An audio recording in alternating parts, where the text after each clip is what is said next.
and gentlemen, esteemed guests and colleagues.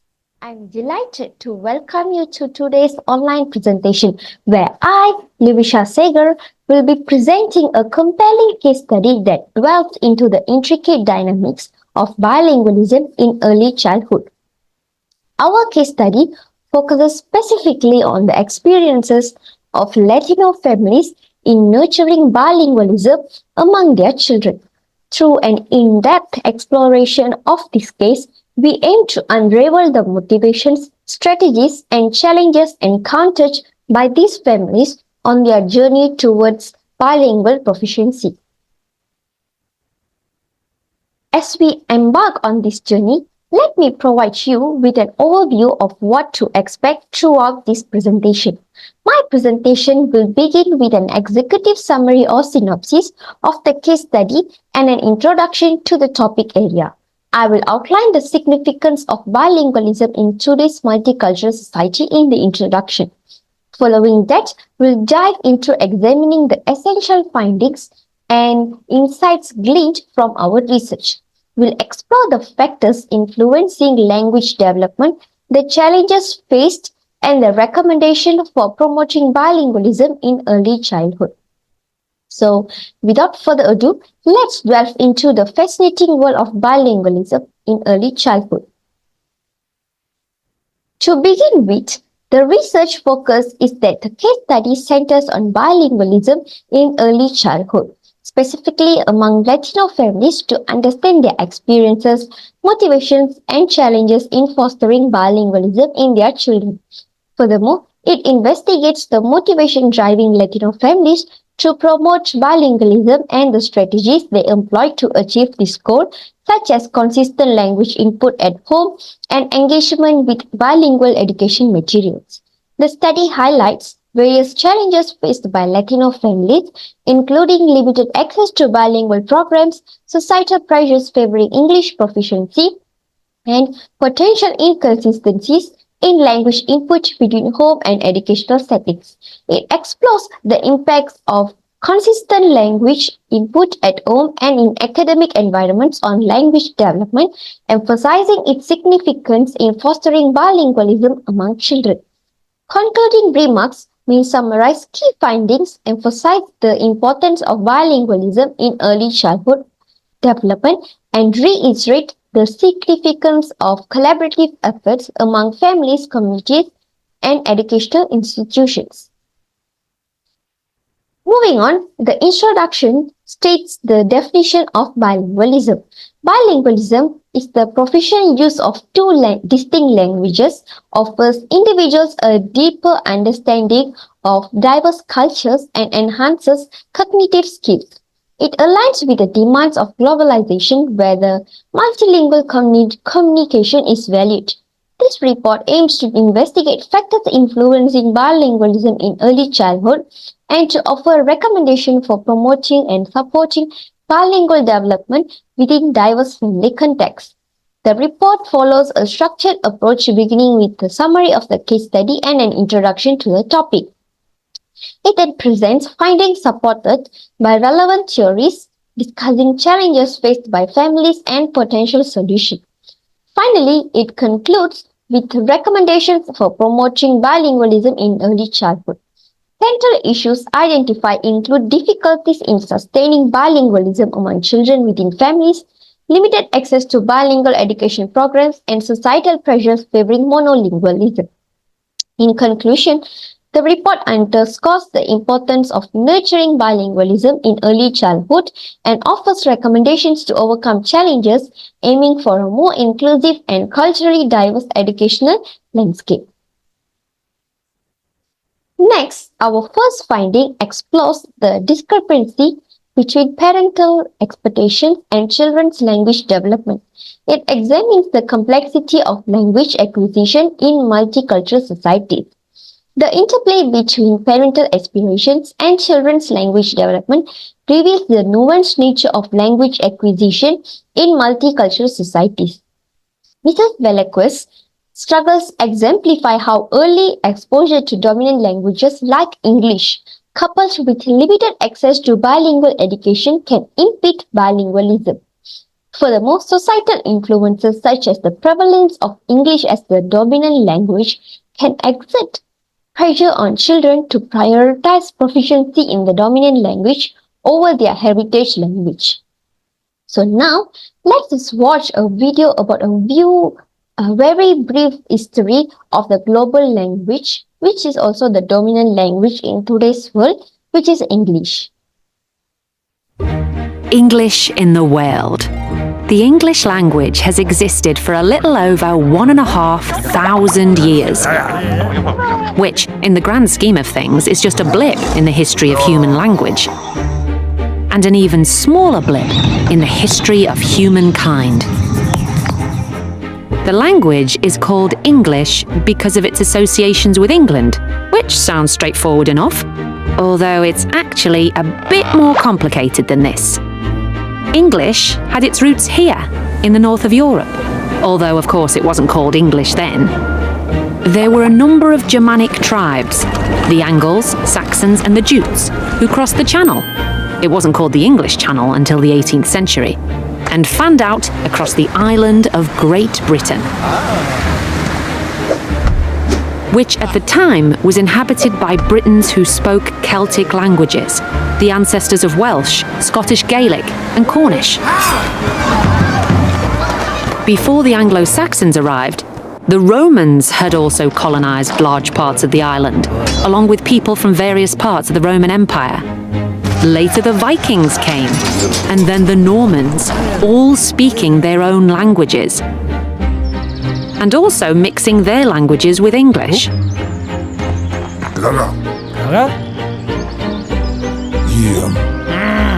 It wasn't until the 14th century that English became properly established as the language of England and was used for the first time in Parliament and in the law. The first King of England to speak English as his native language was Henry IV. Henry came to the throne in 1399, almost 1,000 years after the Anglo-Saxons arrived. But once English was established, it also began to spread, or more accurately, it began to be spread. The most important driver for this was colonialism. In lots of countries, English pushed out the local language and indigenous forms of English developed. In other countries, English existed alongside the local languages, and new forms developed. In the 20th century, it continued to spread through the entertainment industry, politics, the media, and technology, so that today it's a truly global language. Throughout its history, it's always changing.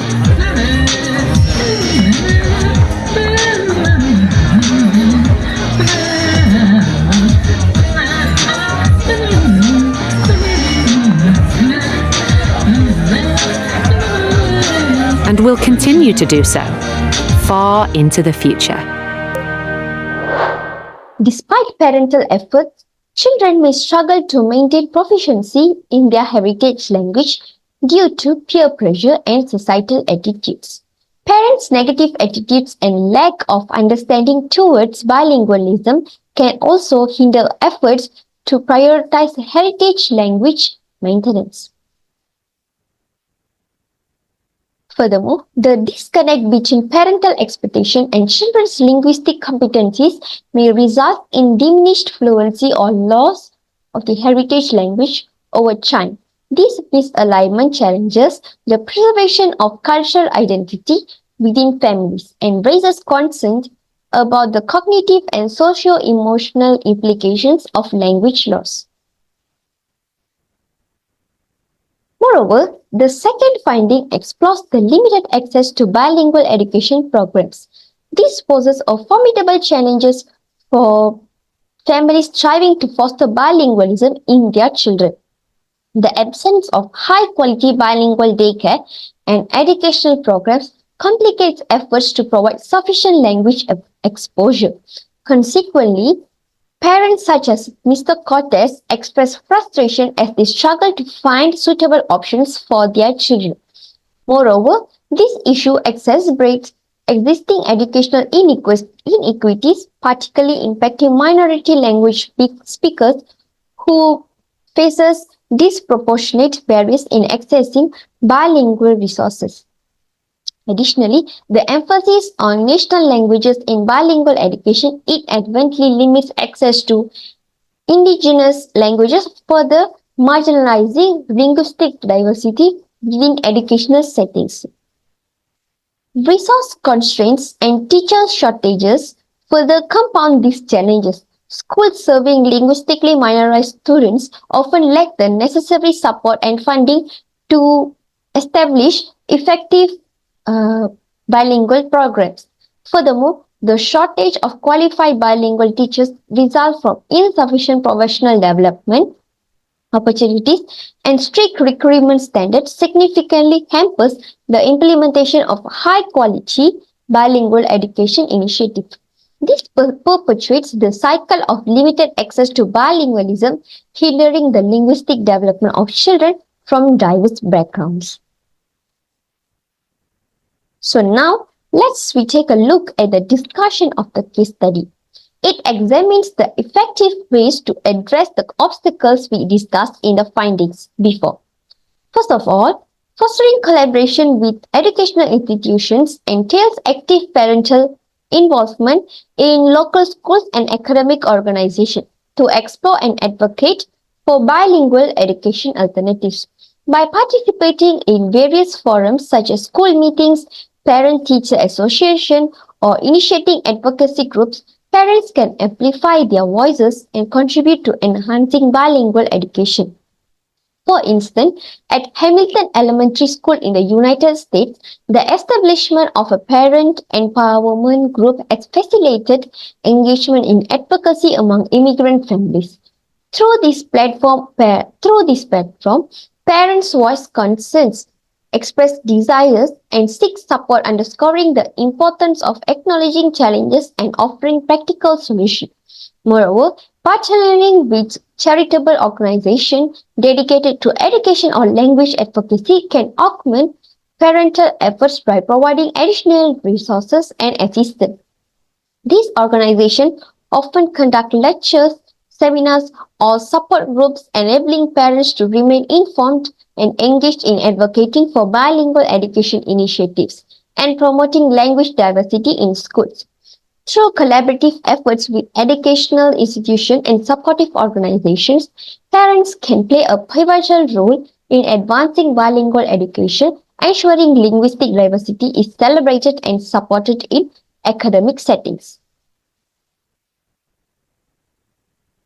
Besides that, advocating for the establishment of high-quality bilingual educational programs emerges as a critical strategy to support children's bilingual development as highlighted in the case study.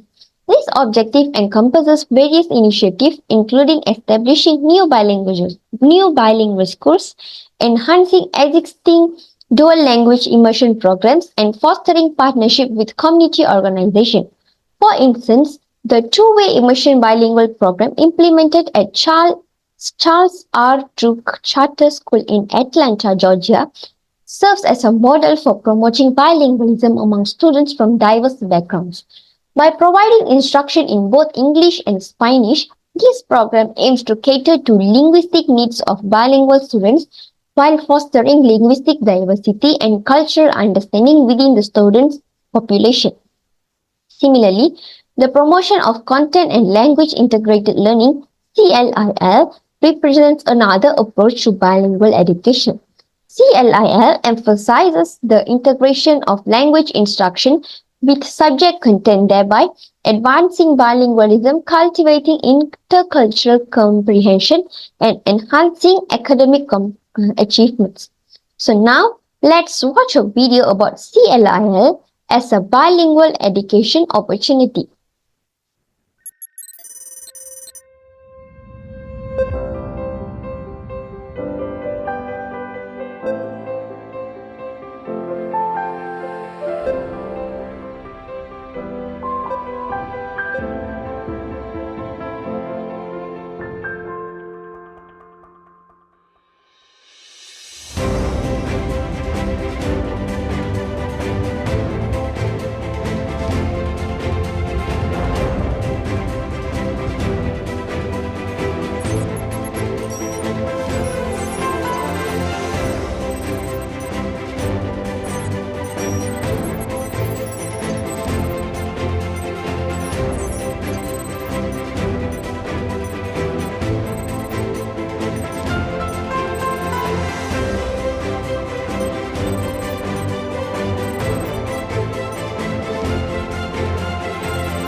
By advocating for the implementation of such high-quality bilingual education programs, stakeholders can effectively support children's bilingual development and ensure equitable access to linguistic resources and opportunities. Apart from that, enhancing professional development for bilingual educators stands out as a crucial aspect as highlighted in the case study for effectively maintaining bilingualism among children. This involves offering specialized training and certification programs tailored to improve educator skills and competencies in language instruction. Professional organizations like the TESL International Association and the National Association for Bilingual Education (NABE) are instrumental in supporting educators in this field. They actively promote collaboration and knowledge dissemination among bilingual educators, cultivating a community where teachers can exchange ideas, resources, and assistance to enhance their teaching practice in bilingualism. Moreover, programs like the Bilingual Teacher Pathway (BTP) at Portland State University play a significant role in recruiting and preparing bilingual and bicultural individuals to become licensed teachers. Additionally, mentorship programs pair experienced bilingual educators with novice teachers, providing valuable guidance and support. This collaborative approach fosters a supportive community where educators can learn from each other's experience and collectively enhance the quality of bilingual education programs, ensuring better outcomes for bilingual students in educational settings. As for the conclusion, this case study explored bilingualism dynamics in early childhood among Latino families. The identified issues are parental expectation versus children's language development, limited access to bilingual education, and lack of professional development for bilingual educators.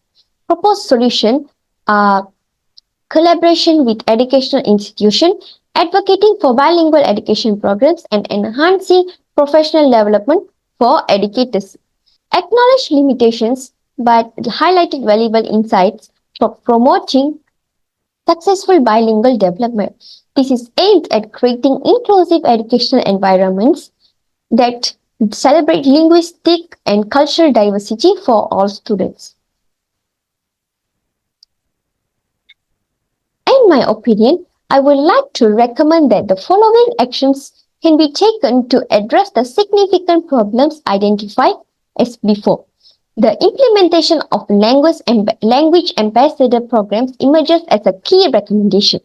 These programs are designed to empower proficient bilingual students to serve as mentors for their peers in language acquisition. Through language exchange activities, conversational circles, and collaborative buddy programs, students are provided with immersive opportunities to enhance their language skills while engaging in cross-cultural interaction. Additionally, providing comprehensive training and leadership development for language ambassadors ensures that they possess the necessary skills and competencies to support their peers effectively. Furthermore, establishing continual assessment and feedback mechanisms allows for ongoing refinement and enhancement of these programs, ensuring their effectiveness in promoting bilingualism and cultural understanding within the educational setting.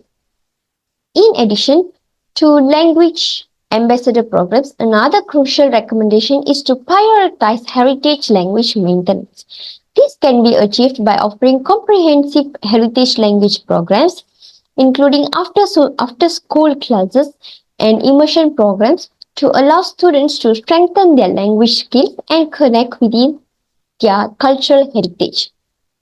Furthermore, organizing cultural heritage festivities such as language days and multicultural festivals provide students with opportunities to celebrate their diverse backgrounds and share their traditions with classmates. Regular assessments to monitor language proficiency enable educators to tailor instruction to meet students' needs effectively. Moreover, creating inclusive environments that celebrate linguistic and cultural diversity fosters a sense of pride and belonging among bilingual students. Do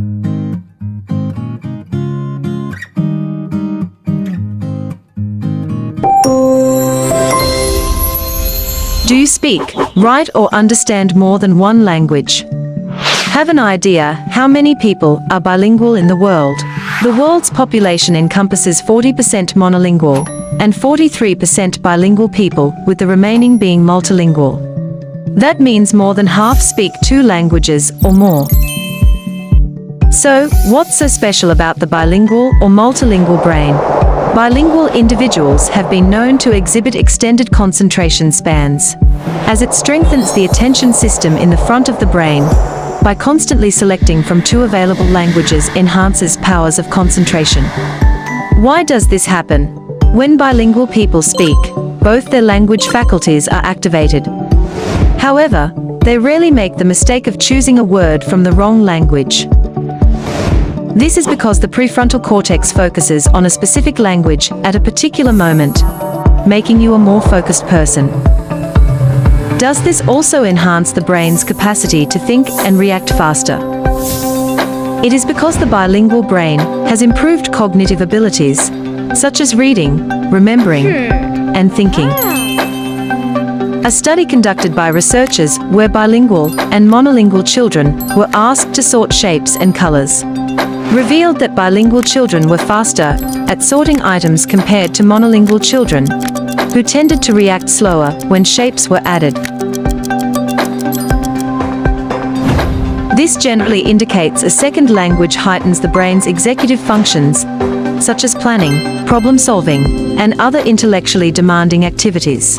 Therefore, for kids, remembering a set of instructions to follow while getting ready for school in the morning, or for adults, while driving a vehicle, it's all about shifting and holding information in the mind.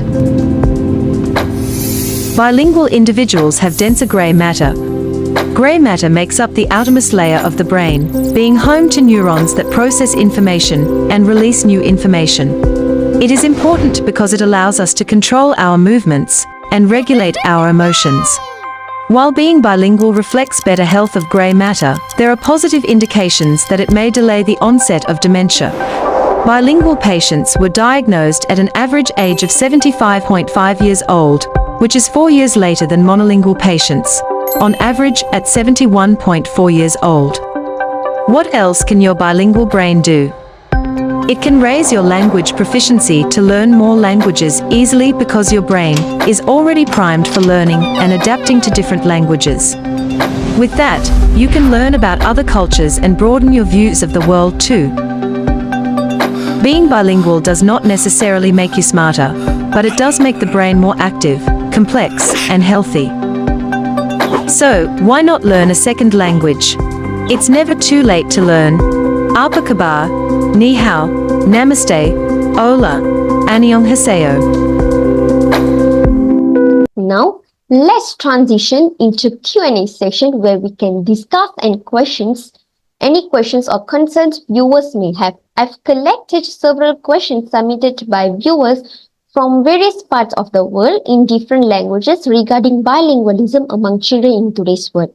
So, I'll be answering in English, whereas the answers will be provided in subtitles in the language the viewer asked the question. Okay. The first question is from the viewer from France. The question is, quelle est l'importance de maintenir la langue maternelle chez les enfants bilingues? Which means, what is the importance of maintaining the mother tongue in bilingual children?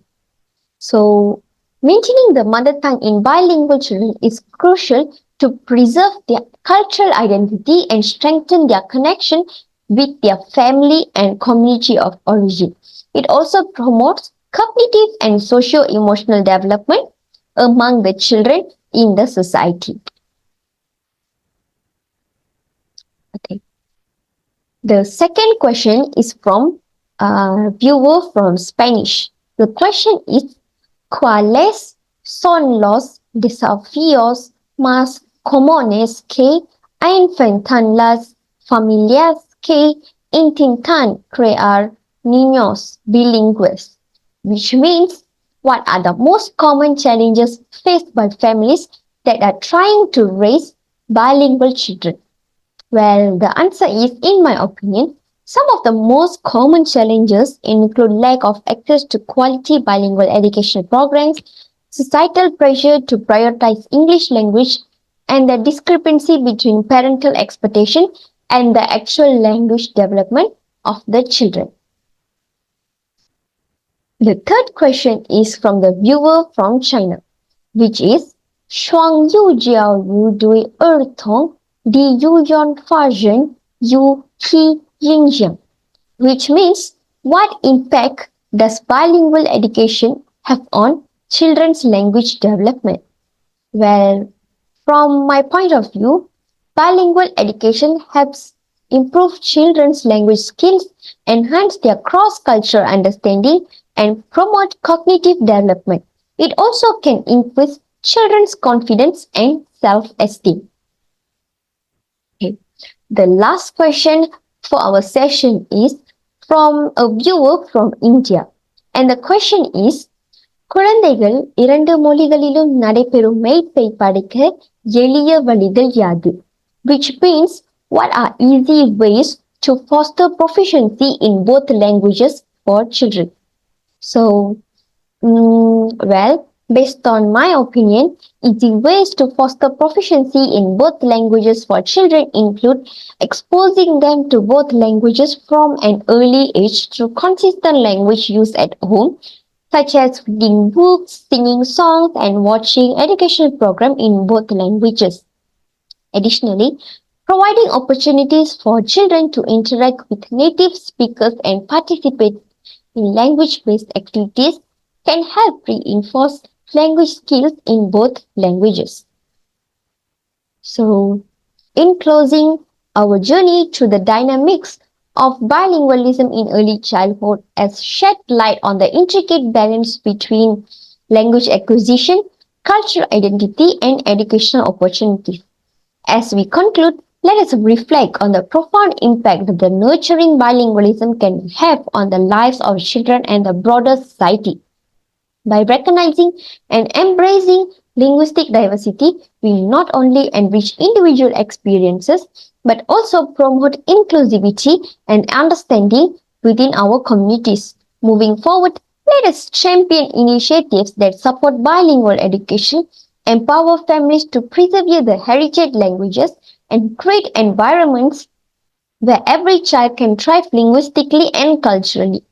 Together, let us continue to celebrate the beauty of multilingualism and build a more connected, vibrant, and diverse world for the future generation. Thank you for your attention and commitment to this vital conversation. See you all again.